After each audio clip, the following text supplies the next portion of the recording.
e não retendo a cabeça, da qual todo o corpo, suprido e bem vinculado por suas juntas e ligamentos, cresce o crescimento que procede de Deus. Vamos orar mais uma vez. Senhor, com toda confiança, nós nos reunimos olhando para o Senhor uma vez mais nessa noite. A expectativa do nosso coração é ver-te, é ouvir-te, é sermos ensinados pelo Senhor mesmo. Tem misericórdia de nós e pela tua fidelidade nos concede tudo o que precisamos, para que esse seja um tempo contado na tua presença.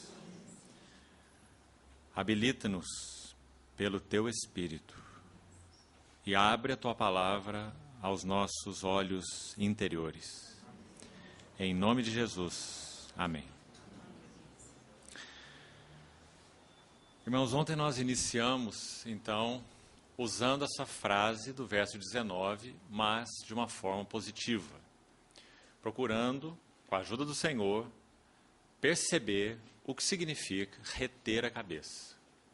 Gostaria de dar uma palavra a mais ainda, no sentido introdutório, rapidamente, sobre o significado desses estudos que então teremos até no domingo juntos. Esse assunto, na verdade, essa série de estudos, ela é uma resposta que tivemos do Senhor a uma pergunta simples que foi feita por alguns irmãos. E a pergunta é: o que significa, de maneira prática, reter a cabeça? Nós temos ajuda nesse texto do que significa não reter a cabeça. E são mencionados, como falamos no capítulo 2, diversos erros contra os quais devemos ser muito cuidadosos. Porque se não formos cuidadosos, nós não vamos reter a cabeça. Mas como dissemos, a pergunta foi feita do lado positivo. O que significa reter a cabeça? Então, é claro, a cabeça é Cristo, o seu corpo de muitos membros é a igreja. Mas no sentido prático, o que pode ser de ajuda para nós como Assembleia? Essa foi a pergunta feita por alguns irmãos, para que nós como Assembleia, especialmente como Assembleia, também como pessoas, indivíduos, como falamos ontem, mas especialmente como Assembleia, como podemos ser ajudados nesse assunto? Retendo a cabeça. E ontem nós falamos que essa palavra é cheia de significado, porque aí então do seu lado negativo, o sentido de não reter a cabeça, como vimos ontem, é ignorar a cabeça, é não glorificar a cabeça, é não estar ligado à cabeça. Citamos tudo isso ontem. O sentido do termo ele é muito forte. Se formos usar ainda talvez uma boa palavra, mais talvez forte ainda do que todas essas que já colocamos, o sentido de reter é aferrar-se a algo. Aferrar-se a algo. Então veja que essa é ainda uma expressão do sentido desse termo reter mais forte. Significa que não há opção. Nós devemos estar aferrados à cabeça. Uma ideia forte. A tradução, inclusive, na versão em inglês, transmite essa ideia. Do verbo reter, como ele é usado na tradução na língua inglesa. Agarrar-se, aferrar-se à cabeça. Porque sem isso, como vimos ontem, qual seria a consequência? Tudo o que vem antes. Inchados numa carnal compreensão, em primeiro lugar, que faz contraste com o crescimento de Deus, no verso 19. Um aumento que é aumento de Deus mesmo. Contrário a um inchaço, que é um aumento doentio, um aumento anormal, um aumento que tem volume. Faz volume, tem aparência, talvez como madeira, feno e palha, que Paulo menciona em 1 Coríntios 3.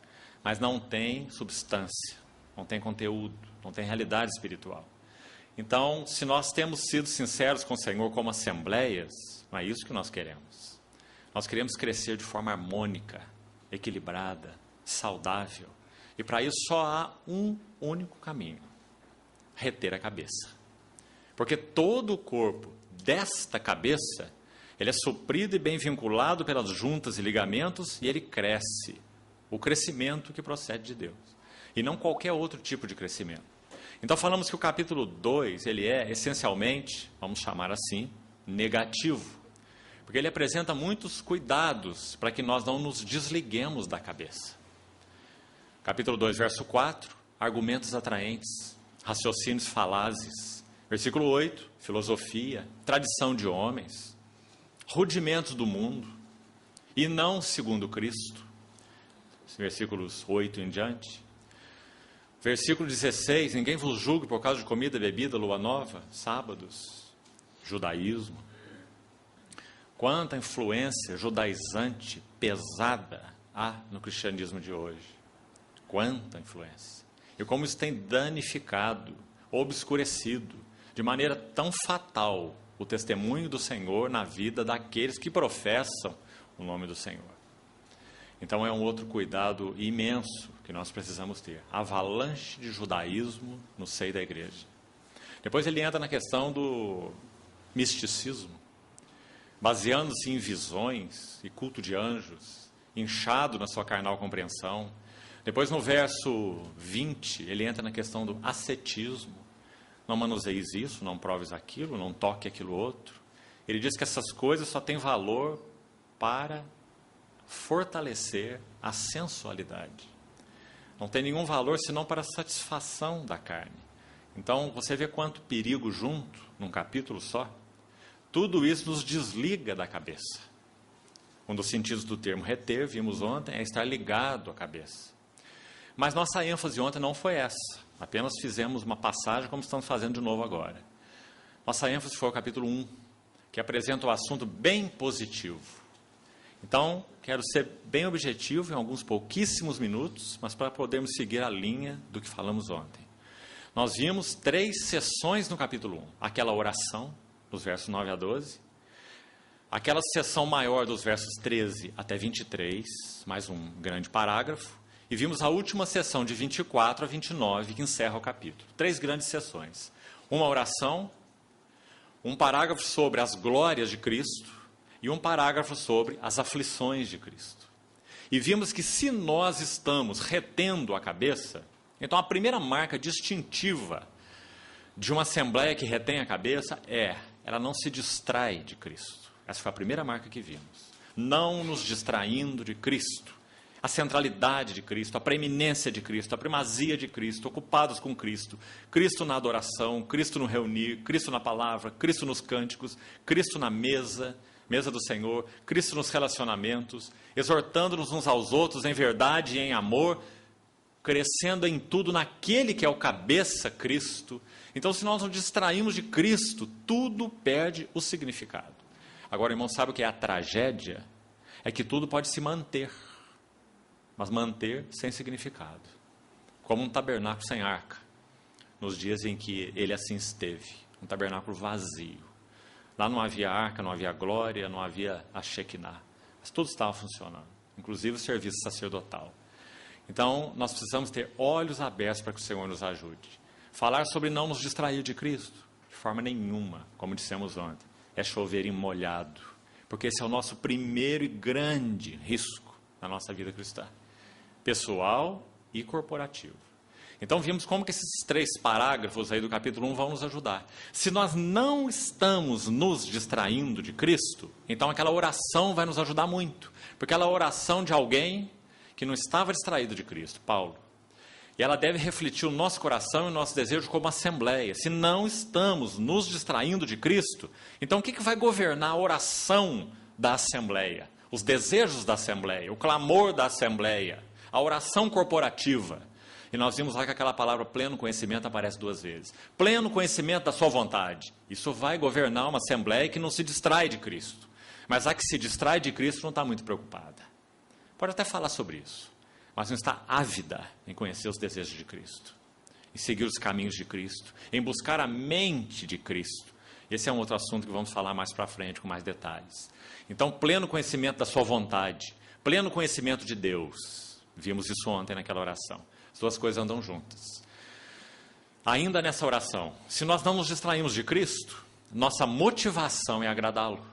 Ontem também comentamos. Vivendo para o seu inteiro agrado. Isso é resultado de quem não se distrai de Cristo. Quem se distrai de Cristo não está preocupado com o seu inteiro agrado. Talvez está preocupado com o que é lícito ou ilícito, bom ou mal, certo ou errado, mas não com aquilo que agrada o coração do Senhor. Essa é a marca de uma assembleia que não se distrai de Cristo, porque está ocupada com o coração dele e com agradá-lo. Então você vê que essa oração é de muita ajuda.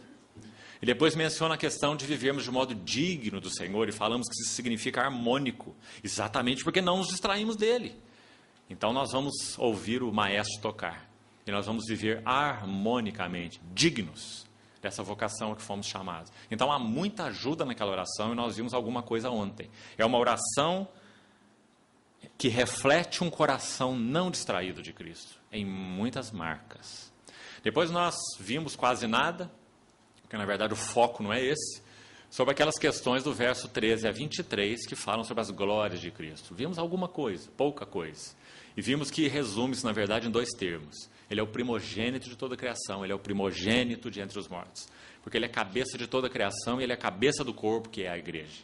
Então, se nós não nos distraímos de Cristo, nós estamos ocupados com as glórias de Cristo. Irmãos, um homem de Deus do século XVII, reconhecido como um grande erudito, chamado John Owen. Quando ele estava no seu leito de morte, depois de ter sido tão usado pelo Senhor naqueles tempos chamados, na história, de avivamento puritano. Você já ouviu falar desse tempo? John Owen foi um homem de Deus proeminente nessa época. Ele termina os seus dias escrevendo um livro antes de partir para o Senhor. Sabe qual é o nome? Meditações sobre a glória de Cristo. Meditações sobre a glória de Cristo. Assim ele terminou seus dias. Então, quando nós não nos distraímos de Cristo, Cristo é esse foco todo absorvente. E nós citamos aquele Salmo 63 tão especial. Numa hora tão trágica de Davi, ele escreve aquele Salmo 63. Eu te contemplo no santuário para ver a força da tua glória, porque a tua graça é melhor que a vida. Não é? Então, isso é não nos distrairmos de Cristo. Depois, nós fomos um pouco também, embora rápido, né? Incentivei aos irmãos que buscassem diante do Senhor mais ajuda por você mesmo, porque senão nós iríamos tratar do livro de Colossenses a semana inteira e não poderíamos avançar para os outros tópicos, né? Então, dos versos 24 até o verso 29, nós temos aquela seção que tem foco nas aflições de Cristo. E está aí uma outra marca importantíssima para uma assembleia que não se distrai de Cristo. Se ela não se distrai de Cristo, então ela vai participar das aflições de Cristo. Em que sentido? Também já vimos ontem, verso 28. No sentido de que nós vamos advertir a todo homem. De que nós vamos ensinar a todo homem. Para quê? Para que nós possamos apresentar todo homem maduro em Cristo. O resultado de participar das aflições de Cristo é maturidade em Cristo. E depois o verso 29, que ontem nem tempo tivemos de falar sobre ele, né? Paulo diz que ele fazia isso naquele equilíbrio maravilhoso, tênue, mas ao mesmo tempo tão sublime e necessário para a nossa compreensão. A grande contrapartida divina, graça, responsabilidade. Ele fala que ele fazia isso, advertindo todo homem, ensinando todo homem, em toda sabedoria, para apresentar todo homem perfeito em Cristo. E ele conclui assim o verso 29. Por isso eu me afadigo. Que palavra delicada, né? Porque tem alguns que dizem assim, não, a graça nos livra de todo suor. Sabe o que a Bíblia ensina? Que a graça nos dá capacidade para suar. Porque Paulo diz assim, eu me afadigo. Isso é suor. Eu me canso, eu me afadigo. Mas fala, que Paulo legalista. Será que Paulo era legalista, irmãos? Não. Ninguém conhecia a graça como Paulo. Né? Se você conhece os 13 escritos de Paulo, só as 13 epístolas, você vai ver. Então ele diz, eu me afadigo, esforçando-me. Você viu essa palavra aí? Verso 29. Esforçando-me o mais possível. Não era pouco suor, não, era muito suor. Agora você fala, nossa, mas que coisa estranha. Paulo parece estar enfatizando algo aqui tão difícil. Mas olha o equilíbrio. Olha a contrapartida divina, olha a beleza, olha a harmonia. Ele diz que ele fazia isso tudo, afadigava, esforçava, e o mais possível. Mas havia algo que habilitava que esse esforço, essa fadiga, esse trabalho, o que era? Segundo a sua eficácia. Que faz o que conosco? Opera eficientemente em mim. Não é maravilhoso esse equilíbrio? Como já falamos várias vezes entre os irmãos, não reme com remo só. O seu barco não vai sair do lugar. Graça, graça, graça, graça. E o barco só gira em círculo. Mas também não reme com o outro remo. Responsabilidade, responsabilidade, esforço, esforço. Você também não vai sair do lugar. Não é?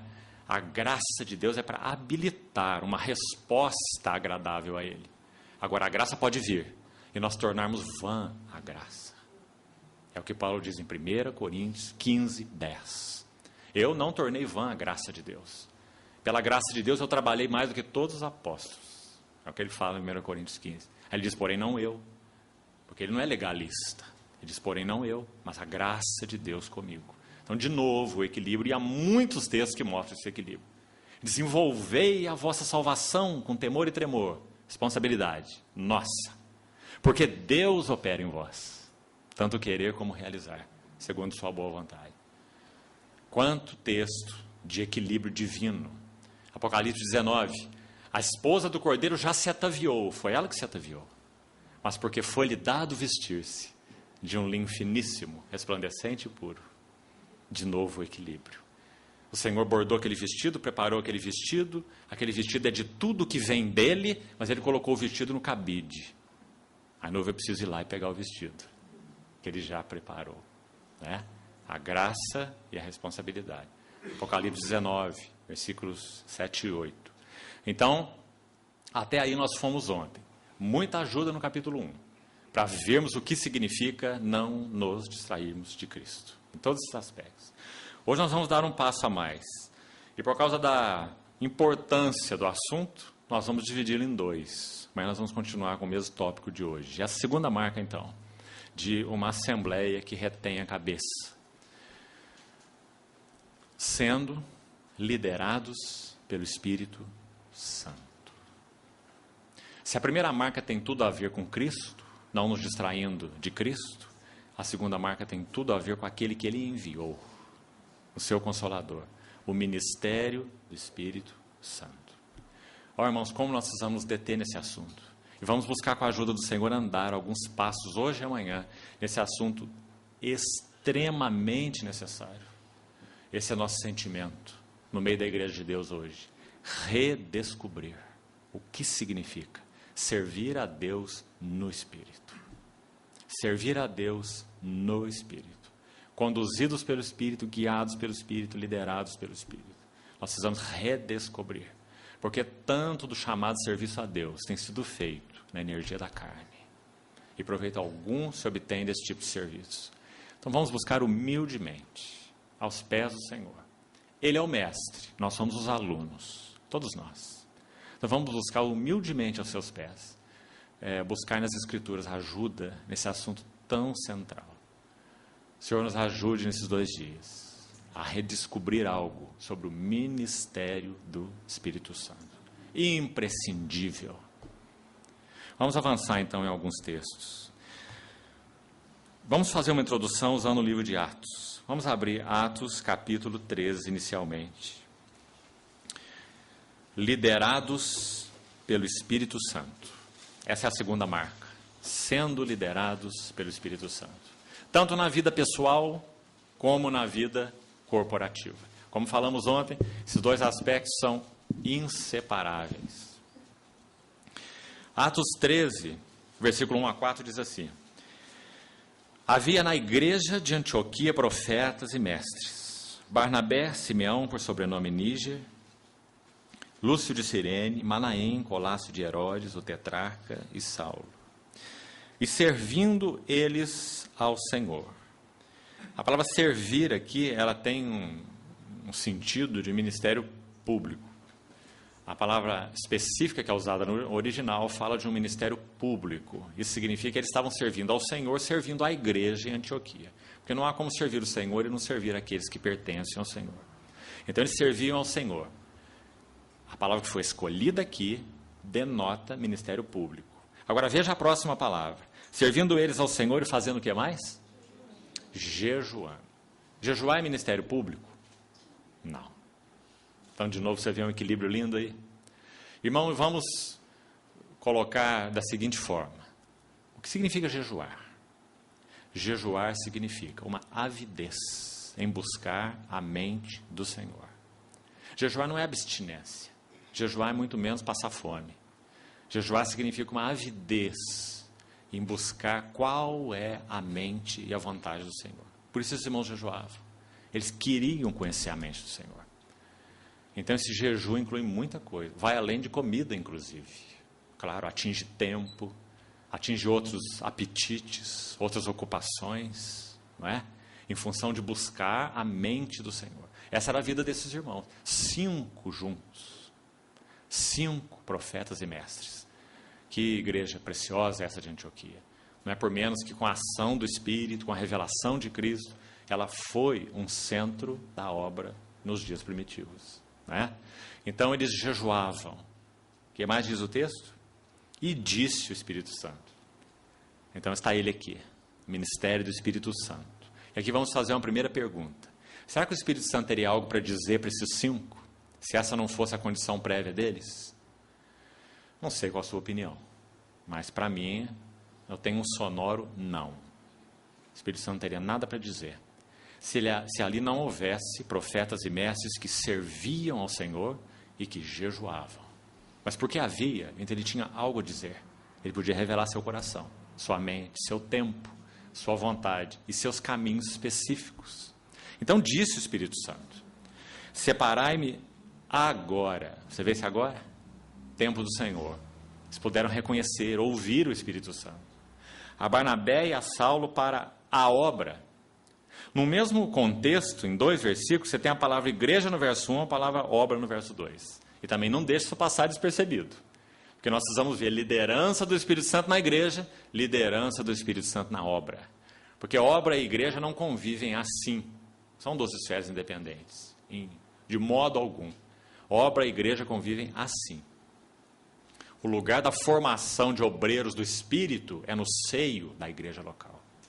Engrenados na igreja local, e não em bancos de seminários acadêmicos. Então, na igreja de Antioquia estavam servos do Senhor, servindo ao Senhor e jejuando. E disse o Espírito Santo: separai-me para a obra. Então, quão importante é esse assunto. Embora nós também não vamos nos alongar nele. Disse o Espírito Santo: separai-me agora, Barnabé e a Saulo, para a obra a que os tenho chamado. Então, de novo, jejuando e orando, e impondo sobre eles as mãos, os despediram. Que conexão maravilhosa. Aqui não há uma obra que é independente da igreja local. E também não há uma igreja local que é independente da obra. Mas aqueles irmãos reconheceram aquele ministério plural, reconheceu o falar do Espírito Santo, reconhecendo o falar do Espírito Santo, tomaram a sua atitude de impor as mãos, naquela identificação com aqueles que saíram. A base deles estava ali por trás deles, Antioquia, de onde eles saíram, onde eles eram reconhecidos, onde eles serviam ao Senhor, onde o caráter deles foi provado. Quanta proteção, quanta ajuda nós obtemos desse simples texto, em termos dos princípios da igreja e dos princípios da obra, na relação entre eles. Né? Nenhum lugar para nada de independência, para nada de ministério freelancer ou coisas desse tipo. Nem para revelações particulares ou especiais do Senhor. Mas um ministério múltiplo, na dependência de ouvir o Espírito Santo. Então, versículo 3, impondo as mãos os despediram. Olha o cuidado da palavra. Aqui não é impondo as mãos os enviaram. A palavra é diferente. A palavra aqui é despediram. O sentido literal do termo original é apartaram. Impondo as mãos sobre eles, os apartaram. Mas o verso 4 usa uma palavra diferente. Enviados. Então quem os enviou não foi a igreja. Quem os enviou foi o Espírito Santo. Mas eles foram postos à parte pela igreja. Apartados é a palavra aí para despediram. Foram despedidos. De novo, que equilíbrio maravilhoso. A igreja não envia ninguém. Quem envia é o Espírito Santo.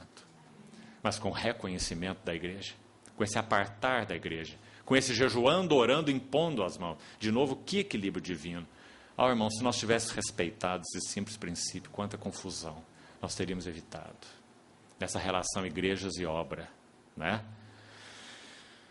Enviados pelo Espírito Santo. Mais uma vez o Espírito Santo. Aquele mesmo que falou no verso 2, enviou no verso 4. Enviados pelo Espírito Santo, desceram para Seleucia, navegaram para Chipre, e aí vem a primeira viagem missionária. Olha o capítulo 16, rapidamente, do livro de Atos. Se em Atos 13, 4 nós temos o enviados, e essa é a ideia mesmo exata da palavra no original. Só você pesquisar e vai ver. Enviados pelo Espírito Santo. Olha o capítulo 16, verso 6, agora um texto que se refere à segunda viagem missionária depois que Paulo se aparta de Barnabé. Passa em Listra, encontra Timóteo, e logo no verso 6 diz assim: percorrendo a região frígio-gálata, tendo sido, qual a palavra agora aqui? Impedidos. Por quem? Pelo Espírito Santo, de pregar o evangelho na Ásia. Eles defrontaram essa região chamada Mísia, tentaram ir para Bitínia, aí de novo, mas o Espírito de Jesus não o permitiu. Que coisa mais sublime, a liderança do Espírito Santo, capaz de ser claramente reconhecida, a tal ponto de o autor Lucas, escrevendo esse livro, registrar assim, né? O Espírito Santo enviando em Atos 13, o Espírito Santo impedindo em Atos 16, né? O Espírito Santo não permitindo no versículo 7, liderança do Espírito Santo. Irmãos, isso não deve provocar em nós um desejo santo de conhecer essa liderança do Espírito Santo, tanto na igreja quanto na obra. Ele é uma pessoa divina, ele fala, ele convence, ele deseja traduzir nos nossos corações sua linguagem, ele quer nos fazer sensíveis à sua direção, aos seus movimentos, e nós somos capacitados pelo Senhor para percebê-los em nosso espírito, em nosso homem interior. Mas, para isso, um trabalho do Senhor é necessário, para que nós tenhamos essa sensibilidade espiritual. O trabalho da cruz, o trabalho da palavra, o trabalho da santificação da mente. Transformai-vos pela renovação da vossa mente, para que possamos ter sensibilidade a esse falar do Espírito. Nada é automático, é resultado de um trabalhar. Mas então, quanto nós precisamos anelar isso, para que então nós tenhamos movimentos de acordo com o Espírito Santo, e não de acordo com a boa vontade, nem de acordo com as necessidades. Aquele lugar, uma região tão necessitada, então nós vamos lá porque é tanta necessidade. Há necessidade no mundo inteiro, de ponta a ponta. Mas a nossa maior necessidade é seguir a liderança do Espírito Santo, diante das necessidades, né? Então, esse é apenas para um preâmbulo aqui em Atos. Agora vamos juntos para 1 Coríntios, mais um passo. 1 Coríntios capítulo 12. Aqui há alguns versículos muito especiais nesse assunto do ministério do Espírito Santo, que eu peço ao Senhor que nos ajude a darmos a ênfase adequada a eles. Vamos primeiro no verso 3, 1 Coríntios 12, 3. Tão conhecido esse capítulo 12, não é? Esse verso 3 diz assim: que ninguém que fala pelo Espírito Santo, ele dirá assim: Jesus é anátema, ou Jesus é reprovado. Na verdade, anátema tem um sentido ainda mais forte, maldito, não é? Ninguém que fala pelo Espírito diz isso. Agora, ao contrário então, como continua o versículo? Que por outro lado, ninguém pode dizer que Jesus é o Senhor, ou como algumas traduções dizem, Senhor Jesus, né? Ou Jesus é o Senhor, senão pelo Espírito Santo. E aqui vamos trair um princípio, e é esse princípio que eu queria que você ponderasse muito aos pés do Senhor, e o princípio é: quem estabelece o senhorio de Cristo na vida da igreja é o Espírito Santo. Ele é a única pessoa capaz de estabelecer o senhorio de Cristo na vida e na experiência e nos movimentos da Assembleia. Isso é muito importante.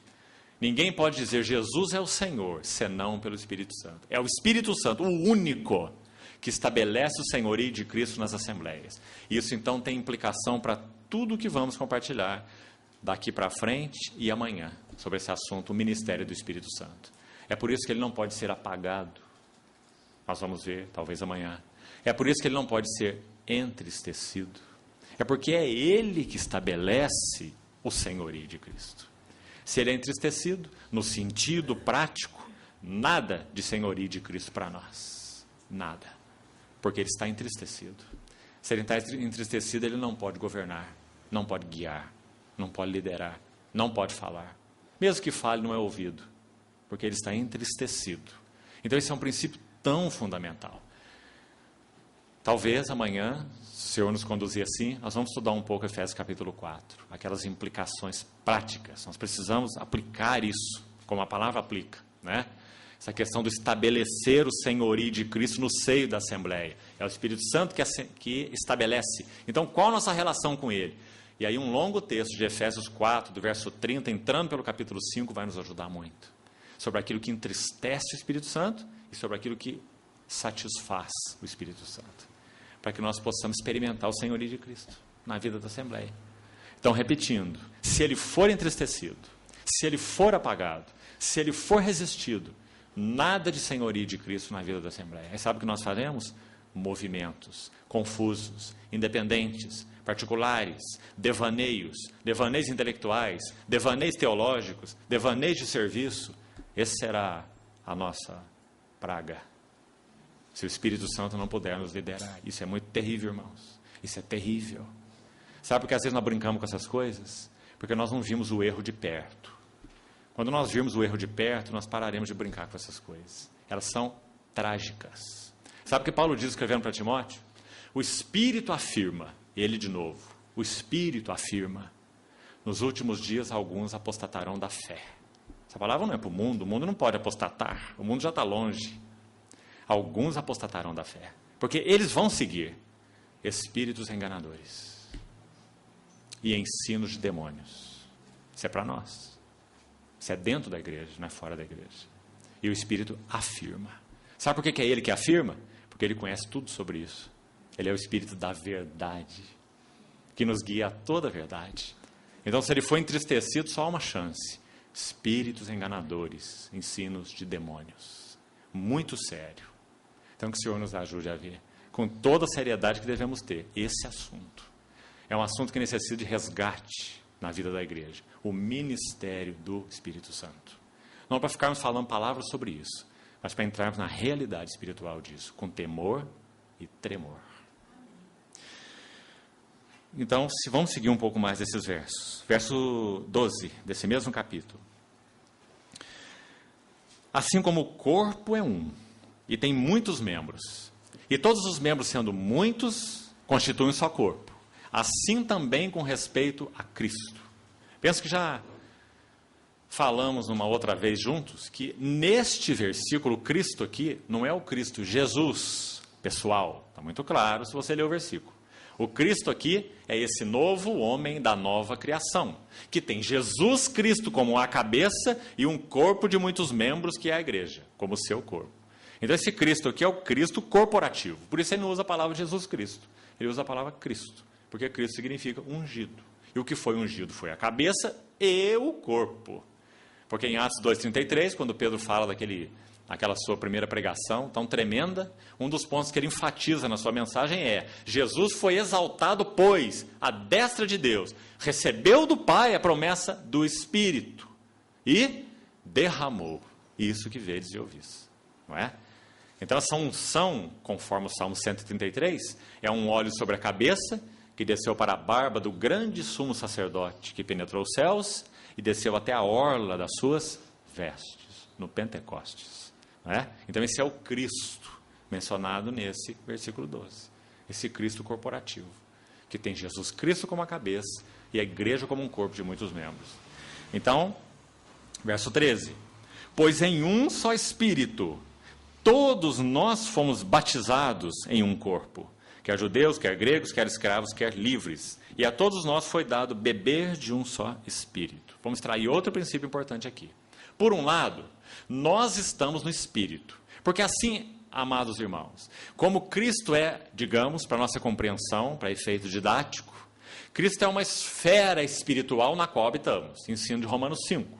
Ou nós estamos em Adão, ou nós estamos em Cristo. Então vamos pensar numa esfera espiritual. Pela graça de Deus, pela ação da palavra, pela fé que foi gerada a nós, por obra do Espírito Santo, nós fomos unidos a Cristo. Nós estamos em Cristo. Agora, O texto de Romanos capítulo 8 vai nos ajudar a compreender uma outra esfera paralela, que além de estarmos em Cristo, nós estamos no Espírito. Então, o encorajamento de Romanos 8 é para que andemos no Espírito, né? Ensino de Romanos capítulo 8. Então, o Espírito de Deus, ou o Espírito Santo nesse sentido, ele também é uma esfera no qual nós habitamos. E também o texto, 1 Coríntios 12, 13, menciona isso. Nós fomos batizados em um Espírito. Isso é fato. Isso não dependeu de nós. Isso foi uma ação soberana da graça de Deus. Agora, não há apenas essa citação no verso 13. Há uma contraparte. Veja o final do verso 13. Por um lado, nós fomos batizados em um Espírito, ou você sabe que a palavra batizado significa incluído, né? Então, nós fomos incluídos em um Espírito para dentro de um corpo. É isso que o versículo ensina. Incluídos em um Espírito para dentro de um corpo. Esse é um lado. Mas olha o outro lado no final do verso 13. Agora o lado de cá. Diz assim: e a todos nós foi dado beber de um só Espírito. Então, aí você tem uma metáfora que você pode usar, que eu acho que é de bastante ajuda, para entender essa linda verdade. Pense num tanque ou numa piscina. Se você mergulha lá, então esse é o primeiro lado da verdade. Você está na água, você está na esfera, você está envolvido por ela. Nesse sentido, nós podemos dizer, nós estamos no Espírito, não é? Ou se você quiser usar a linguagem de Gálatas, Gálatas 5:25 diz assim: se vivemos no Espírito, porque Paulo em Gálatas está admitindo que essa é a nossa esfera, porque Gálatas contrasta a esfera do Espírito e a esfera da carne, você sabe o contraste que ele faz no livro de Gálatas entre essas duas coisas. Começastes no Espírito, e agora estáis vos aperfeiçoando na carne. Andai no Espírito, e jamais satisfareis a concupiscência da carne, porque o Espírito milita contra a carne, e a carne contra o Espírito, porque são opostos entre si, né? Então, esse é o contexto. E lá no verso 25 de Gálatas 5, ele fala assim: se vivemos no Espírito, porque essa é a esfera na qual nós fomos incluídos. Se vivemos no Espírito, o que mais? Andemos também no Espírito. Você viu? De certa forma, a mesma coisa que está escrito aqui no verso 13. Em um Espírito, nós já fomos batizados para dentro de um corpo. Então, agora o que nós precisamos fazer? Ser batizado de novo, num Espírito, para dentro do corpo? Não, já fomos, já estamos lá. O que precisamos fazer agora? Beber de um só Espírito. Então, a linguagem de Paulo em Efésios, por exemplo, falando sobre isso, é: não vos embriagueis com vinho, no qual há dissolução, mas estejai sendo enchidos com o Espírito Santo. Esse é o beber do Espírito, não é? Então, essa é uma outra relação importante que nós precisamos fazer, ver, tocar, compreender por realidade espiritual o significado disso. Já estamos no Espírito? Sim, como esfera. Vivemos no Espírito, mas andemos no Espírito. Andar no Espírito não é igual a viver no Espírito. Assim como estar em Cristo não é igual a ter Cristo formado em nós. São dois aspectos diferentes. Já estamos em Cristo, mas Cristo está sendo formado em nós. Como vimos ontem, Gálatas 4. Meus filhinhos, por quem sofro dores de parto, até que Cristo seja plenamente formado em vós. Então não vamos confundir essas coisas, porque elas são distintas. Vamos para o Evangelho de Lucas. Esses primeiros passos necessários são mais panorâmicos, mas precisamos muito deles para os passos aplicados que nós vamos buscar avançar, seja hoje ou seja amanhã. O Evangelho de Lucas é muitíssimo especial, porque dentre os quatro é aquele escrito pelo médico grego, com a mente do Espírito, que registrou nosso Senhor Jesus como um verdadeiro homem. Aquele que ressuscitado come um peixe assado e um favo de mel com aqueles discípulos, para mostrar que ele tinha carne e osso. Um espírito não tem carne nem ossos, como vês que eu tenho. Só Lucas registra isso, não é interessante? Porque Lucas vai reforçar que ele é homem, e homem, e homem, e homem real, não é? Porque Satanás, ele rangeu os dentes para tirar esta pedra angular da vida da igreja. 4 séculos, 4 concílios, os concílios ecumênicos da história da igreja, todos 4 tocavam a pessoa de Cristo. Os 2 primeiros tinham uma relação mais com o verbo eterno, o verbo na divindade, se ele é criado ou se ele é gerado, não é? Ário dizia que ele é criado. Ele foi o primeiro ser que Deus criou. E esse ser criou todas as coisas. Então eles criam que Jesus era criador, mas era um criador criado. O primeiro ser que Deus criou. Não é? Então Satanás quis atingir a eternidade do Verbo, sendo Deus. Por outro lado, ele queria atingir a humanidade do Verbo. Porque se aquele que morreu na cruz não é Deus, então Deus não pode ser satisfeito com aquela morte. E se aquele que morreu na cruz não é homem, então nós não podemos ser satisfeitos com aquela morte. Aquele que morre na cruz tem que ser plenamente Deus, plenamente homem, para que Deus seja plenamente satisfeito e o homem plenamente redimido. Então Satanás tentou arrancar essa pedra fundamental, 400 anos, buscando arrancá-la e arrancá-la e arrancá-la. E o Senhor levantando vozes, tantas vozes maravilhosas, Eusébio, Policarpo, Atanásio naquele concílio. Atanásio não tinha voto no concílio de Niceia, porque ele não era bispo. Mas embora não tivesse voto, ele tinha voz, a voz do Espírito. Ele se levantou naquele concílio e a voz de Atanásio foi ouvida, que falava sobre a consubstancialidade do Verbo de Deus com Deus. Ele é Deus eterno, de uma mesma substância com Deus. Luz de luz. Deus verdadeiro de Deus verdadeiro. Gerado, não criado. Então, quão fundamental foi Atanásio, né, nessa história. E assim Lucas. Lucas ele registra essa humanidade do Verbo eterno. Mas sabe o que Lucas faz? Lucas nos diz que Jesus foi um homem cheio do Espírito Santo. Por isso esse evangelho é tão lindo. João vai dizer que ele é o próprio Deus, ele é o Filho, o Verbo que fez carne. Mas Lucas tem uma ênfase diferente. Lucas vai dizer, ele é homem, totalmente homem, mas foi um homem cheio do Espírito Santo. Não apenas isso. Lucas vai registrar, e só Lucas, capítulo 1, que ele foi concebido pelo Espírito Santo. Lucas registra que o anjo Gabriel buscou Maria e disse, esse ente, Lucas 1,35, esse ente santo, o Espírito Santo te envolverá com a sua sombra. Foi isso que Gabriel disse para Maria. É o Espírito Santo, ele vai te envolver com a sua sombra. E esse ente santo que há de nascer, ele será chamado o Filho de Deus. A oferta de manjares de Levítico tipificava essa hora maravilhosa aqui. Você lembra que a flor de farinha na oferta de manjares, a segunda oferta registrada em Levítico, primeiro é o holocausto, depois a oferta de manjares. O que era aquele bolo de manjares? Não tinha sangue, porque aquela oferta não tem a ver com o sacrifício de Cristo. Aquela oferta tem a ver com a humanidade de Cristo. Não tem sangue, era um bolo. Aquele bolo era feito de óleo, de azeite, figura do Espírito Santo, e de flor de farinha. Uma farinha que seria nossa hoje, mais ou menos, a nossa farinha de trigo. Que tem todos os grãos do mesmo tamanho, nenhum atributo maior que o outro. Cristo era perfeitamente equilibrado em todos os seus atributos. Ele não era mais manso do que humilde, não tinha mais paz do que alegria, não é? Plenamente equilibrado, uma flor de farinha misturado com azeite, uma humanidade perfeita, gerado pelo Espírito Santo no ventre de Maria. Sacrifício e oferta não quiseste, antes um corpo me preparaste. Então, esse é o Senhor Jesus, concebido pelo Espírito Santo. Lucas 3,22 diz que esse homem agora ele entra no Jordão, o céu se abre e aquela voz é ouvida. Naquele tempo o Espírito Santo desce sobre ele como uma unção, porque ele é homem. Concebido pelo Espírito em Lucas 1, ungido pelo Espírito em Lucas 3, no Jordão. Então o Espírito Santo desce sobre ele na narrativa de Lucas 3,22, na forma corpórea como pomba. Então aquela voz é ouvida, este é o meu filho amado. Lucas 4, versículo 1 vai fazer outro registro maravilhoso desse homem concebido e ungido pelo Espírito Santo. Lucas 4:1 vai dizer que Jesus volta do Jordão pelo Espírito Santo e que ele é conduzido pelo Espírito Santo ao deserto para ser tentado pelo diabo.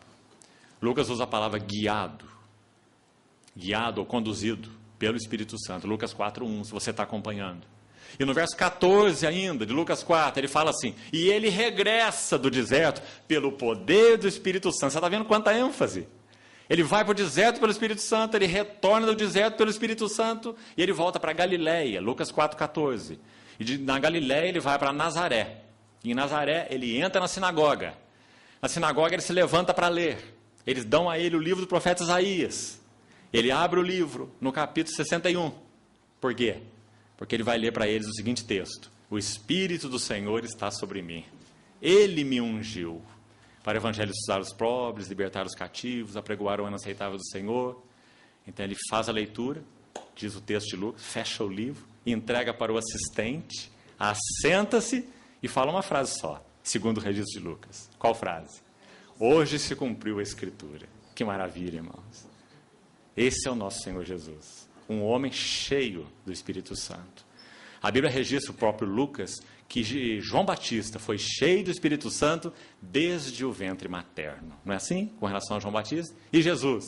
Jesus foi concebido pelo Espírito Santo.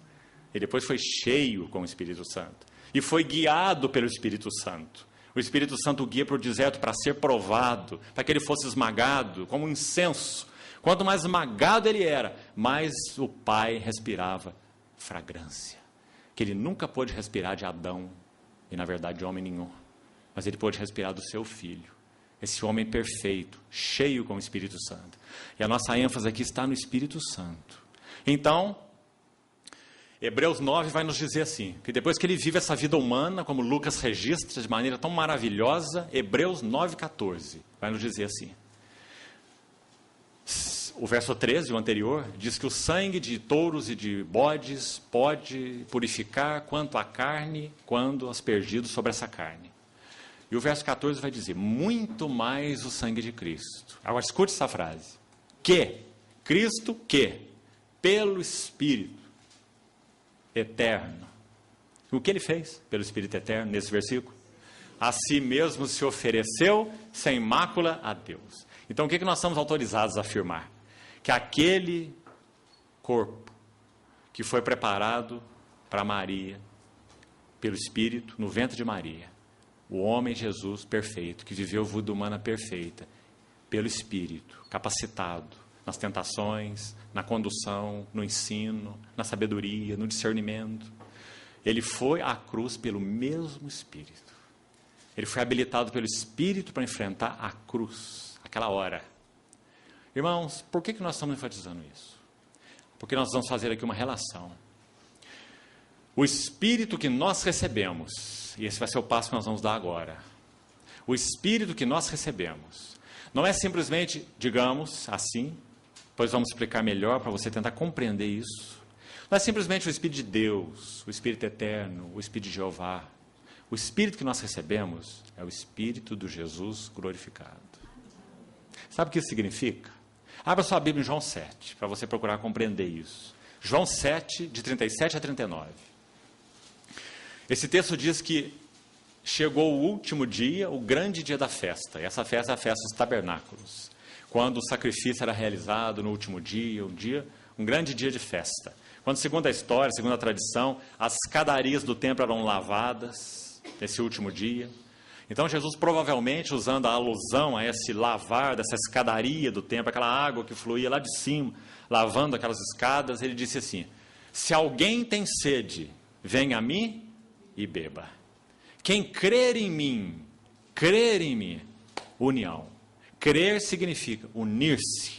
Quem crer em mim, quem está unido a mim, quem é um comigo, do seu interior fluirão rios de água viva. E a interpretação está no verso 39. Isto ele disse com respeito a quem? Ao Espírito. Que haveriam de receber os que nele crescem. Por isso ele diz quem crer em mim. Agora, olhe com atenção sua Bíblia, para o resto desse verso.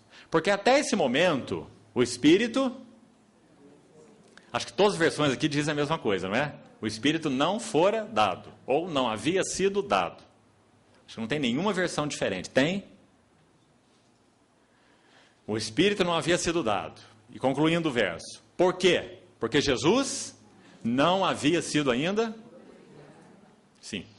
Então nós vamos ver duas coisas sobre esse verso. Vamos começar de trás para frente. Na verdade, o texto original não diz. O Espírito não tinha sido dado. Não havia sido dado. O texto diz assim. Porque o Espírito até esse momento não era. Porque Jesus não havia sido ainda glorificado. Essa palavra não era muito especial. Mas pode gerar algum problema. Então, talvez pelo cuidado do tradutor, e acho que tem até seu lugar sim, Ele procurou deixar claro que o Espírito não é criado, não é? Então, o Espírito não era. Em que sentido o Espírito não era? Se ele é o Espírito eterno, ele sempre é, não é?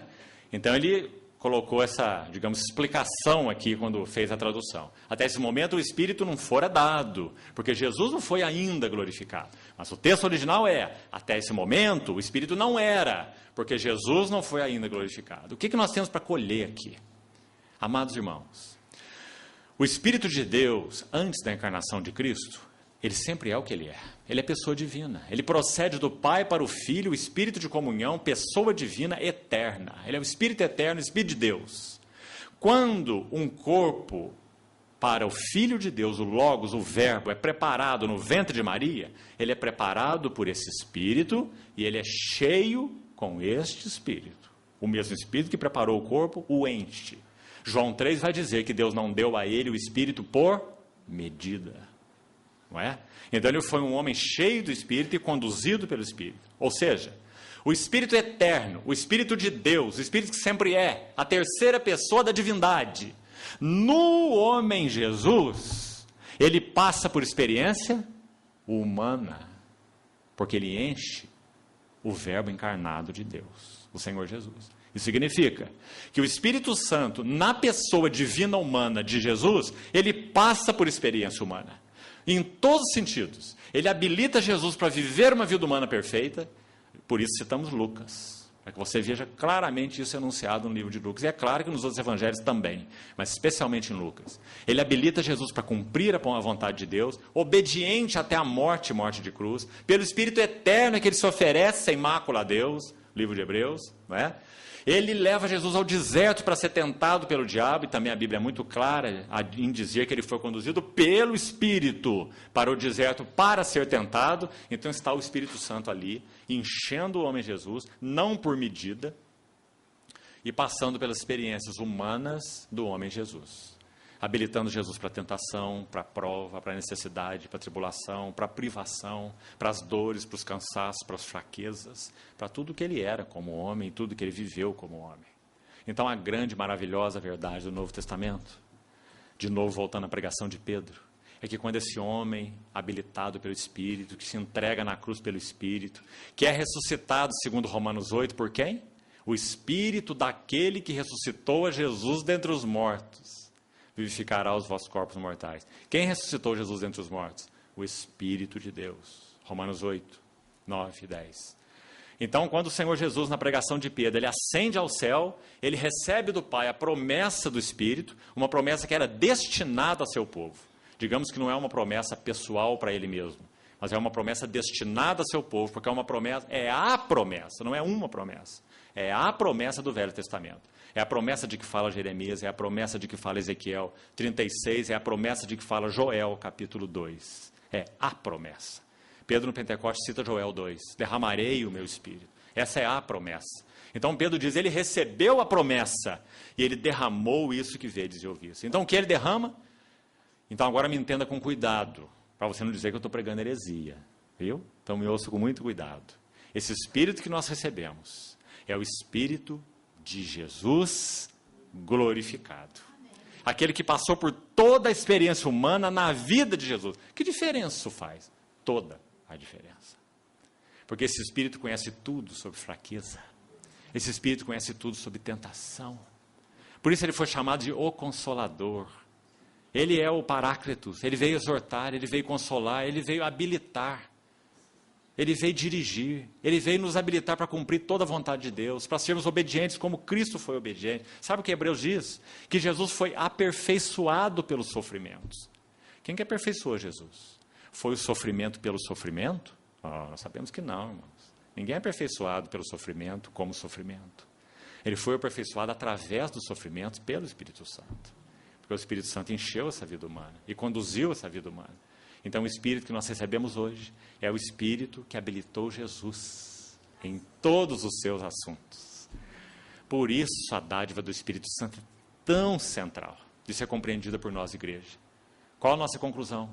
Não há nada que seja desconhecido do Espírito Santo a respeito do que é uma vida humana, com todas as suas necessidades, todas as suas tentações, levado ao deserto pelo Espírito para ser tentado pelo diabo. Ninguém será tentado como ele foi. Não é? Então, esse Espírito que nos habilita é este Espírito.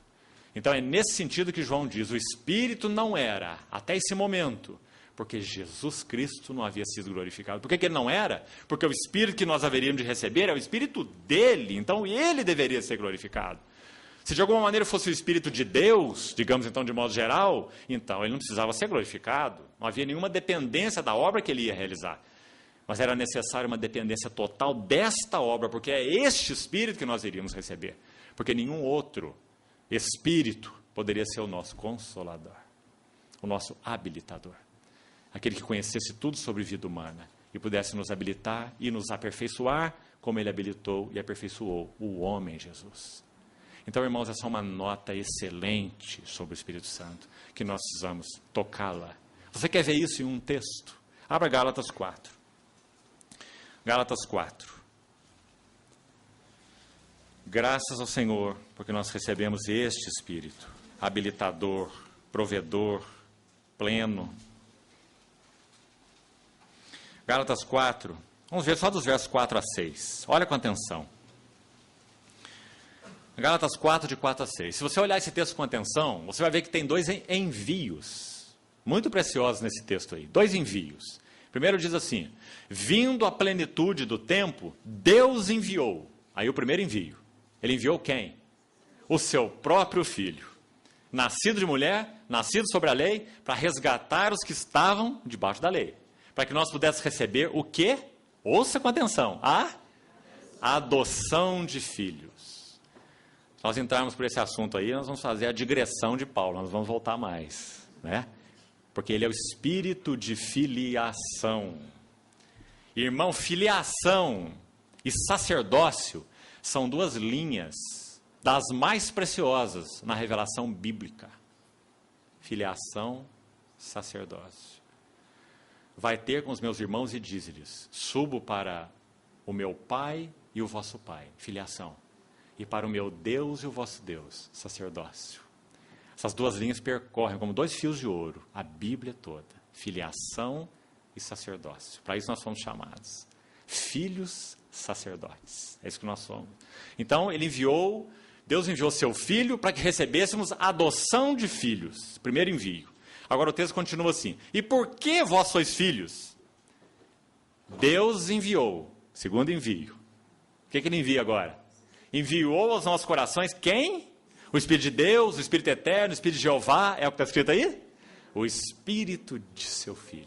Você viu que precioso? Esse foi o que nós recebemos.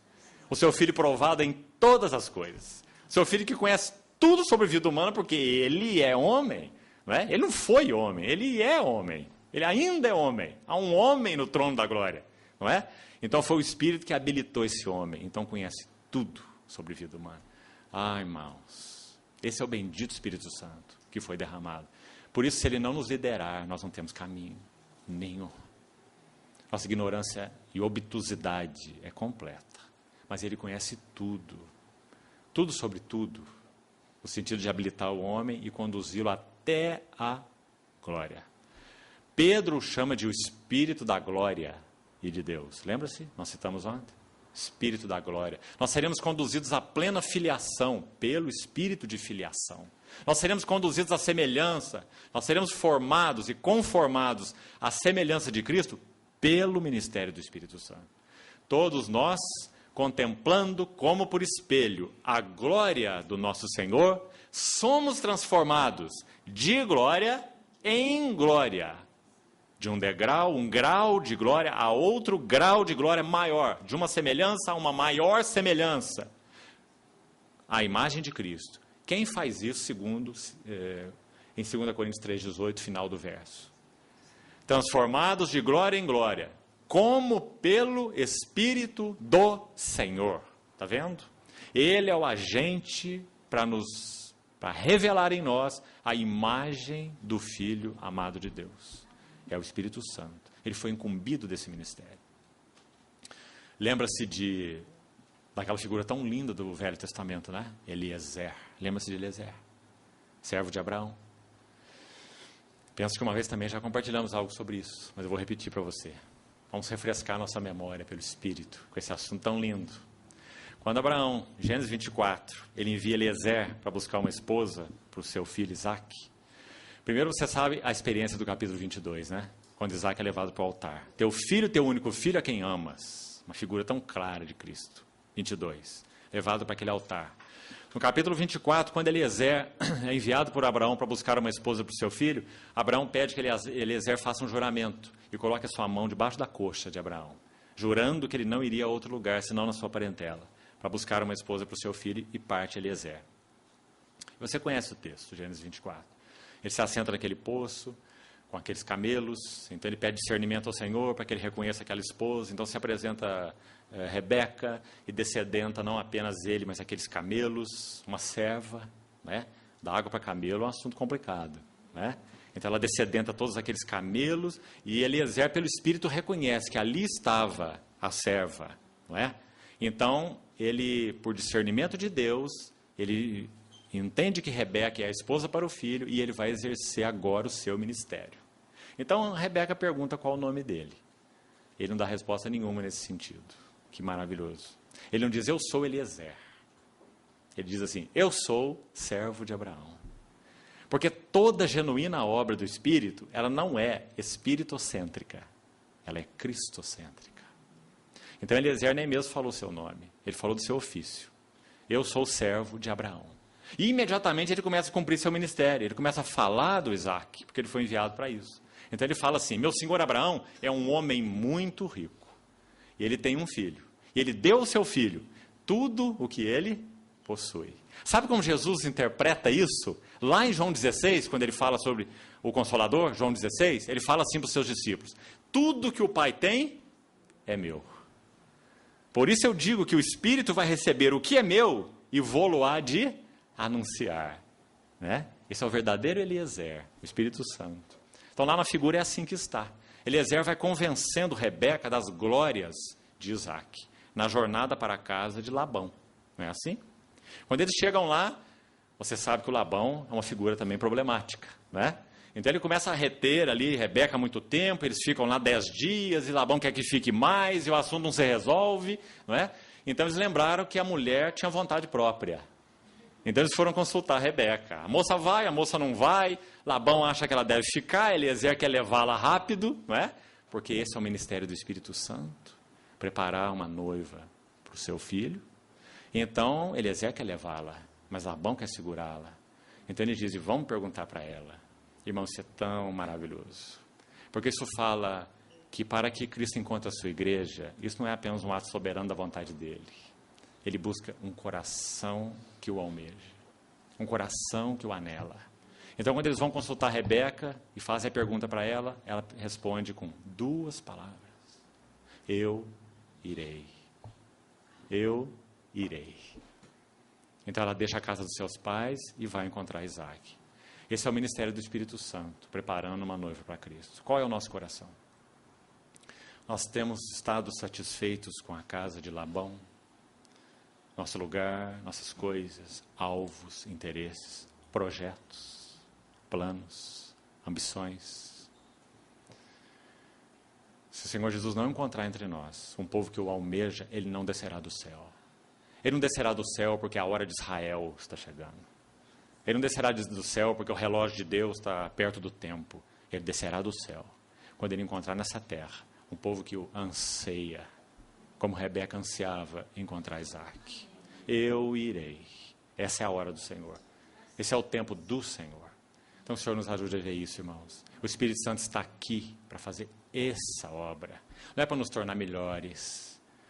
Não é para nos tornar, e me entenda quando digo isso, mais santificados aqui ou ali, mais isso ou mais aquilo, mais libertos nesse assunto ou no outro assunto.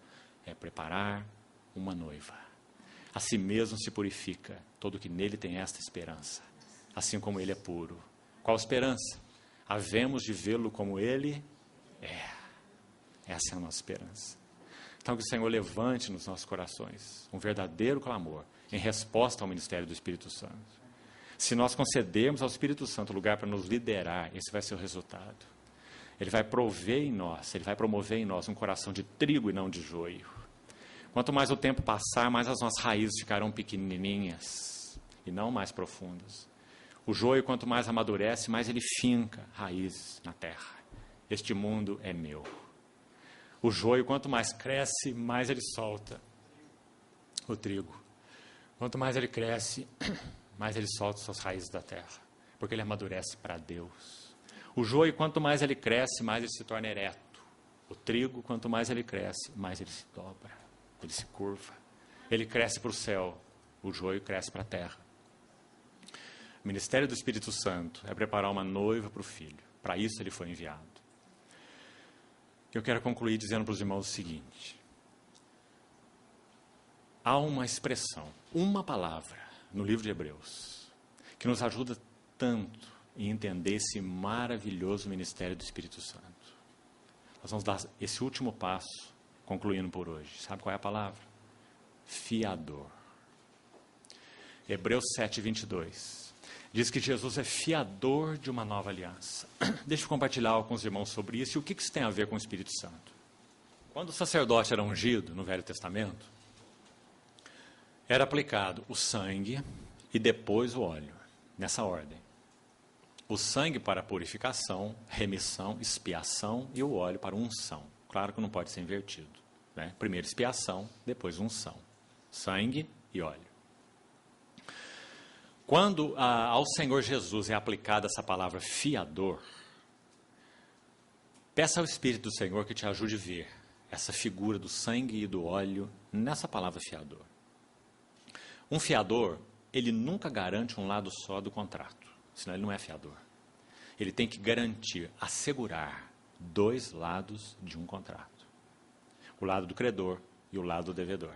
Se o devedor não paga, o fiador paga e o credor estará satisfeito. Garante os dois lados. Jesus recebe esse título tão sublime em Hebreus 7:22 como o fiador de uma superior aliança. Então vamos pensar sobre isso. Pelo lado de Deus, ou para com Deus, qual é a garantia? Que o Pai eterno vai obter tudo o que Ele eternamente quis. E o que Ele quis? Uma família de filhos semelhante ao seu filho, para que ele seja o primogênito entre muitos irmãos. Ele é o Pai eterno do Filho unigênito eterno, mas ele semeou seu filho na terra, seu filho unigênito, para ser o primogênito entre muitos irmãos. Então o que o Pai almeja é ter uma família de filhos semelhante ao seu filho. Qual a garantia de que ele terá? O sangue da nova aliança. Esse que derramou o sangue disse na cruz, está consumado. Nós já vimos em uma outra ocasião o que isso significa. Ele tetelestai, tão sublime. Está feito. O sangue garantiu para com Deus que ele terá uma família de filhos. Mas fiador garante dois lados. E agora, o lado do homem. Para com o homem, o que o nosso fiador garantiu? Ele derramou o óleo. E derramando o óleo, ele garantiu que o Espírito Santo faria a obra necessária para que o Pai tivesse a família de filhos que ele almeja. Esse é o ministério do Espírito Santo. Então o fiador garante com essas duas maneiras. O sangue satisfaz a Deus e o óleo nos satisfaz.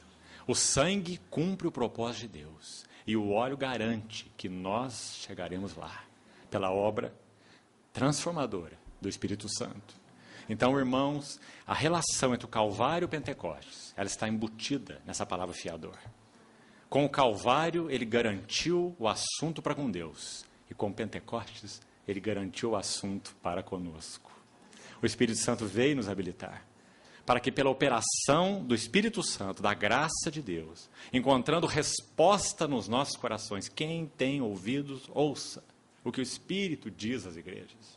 Então, ele é a garantia de que Deus vai obter. E sabe, irmãos, quando você olha, vamos concluir aqui, o Pentecostes, Atos capítulo 2 diz assim, ao cumprir-se o dia de Pentecostes, assim começa o capítulo 2. A palavra no original é assim, quando o dia de Pentecostes estava sendo cumprido. Sabe por que isso é mais especial? Porque o que o texto quer dizer não é assim, chegou o dia do Pentecostes, então algo estava determinado para acontecer nesse dia, então vai acontecer. Não. A ideia é, o dia de Pentecostes, aquele sombra, aquela figura do Velho Testamento, o dia de Pentecostes vai ser cumprido Você compreendeu o tamanho da diferença? Não é que o dia chegou, é que o dia, a realidade espiritual do que o dia tipificava será cumprida. Então, ao cumprir-se o dia de Pentecostes, ou, segundo o texto original, quando o dia de Pentecostes estava sendo cumprido. Então, agora refresque a sua memória. Se você quiser, leia depois o texto. Deuteronômio 16, de 7 a 9. Se você quiser, vá nesse texto depois. Sabe o que diz lá? A relação entre Calvário e Pentecostes, no símbolo. Lá diz que, quando a foice começasse na seara, aquela era a festa das primícias. Porque os primeiros frutos iam ser colhidos, iam ser apresentados a Deus. Primícia, quando a foice começar na seara. Sabe o que o Novo Testamento tem a nos dizer sobre isso? 1 Coríntios 15. Cristo é as primícias dos que dormem. Então a festa das primícias, no seu cumprimento espiritual, é a ressurreição de Cristo. 1 Coríntios capítulo 15, é muito claro. E o Pentecostes? O Pentecostes era 50 dias depois, quando toda a colheita estava madura. Então poderia ser recolhida. Esse era o Pentecostes. Você viu? Quando a foice começou na seara, isso é primícia, aponta para a ressurreição de Cristo. Quando chegava o Pentecostes, 50 dias depois, toda a colheita podia ser realizada. Pentecostes. O Espírito Santo foi derramado no dia do Pentecostes. O que isso significa? Toda a colheita de Deus está garantida. Pentecostes. O Pentecostes foi cumprido. Deus obterá a sua colheita, porque o Espírito Santo foi derramado. Irmãos, então esse é o caminho para a igreja. Por isso, se vivemos no Espírito, andemos no Espírito. Porque não há nenhuma outra chance para nós de sermos aperfeiçoados, de sermos transformados de glória em glória, de servirmos a Deus no Espírito, de nos relacionarmos no Espírito, de respondermos à voz do Espírito, de sermos transformados na imagem de Cristo, de sermos introduzidos na realidade espiritual. Ele é o Espírito da realidade, ou o Espírito da verdade. Então, que o Senhor nos ajude a compreender a sublimidade. Irmão, isso não é um tópico de estudo. Isso não é um item de um manual de teologia sistemática. Esse é um assunto vital para a Igreja de Deus. O ministério do Espírito Santo. Que isso deixe de ser palavra, isso deixe de ser confissão, e que nós busquemos avidamente o que isso significa na vida da igreja. Graças ao Senhor pelo seu Espírito. Que Ele continue nos falando ao coração. Amém.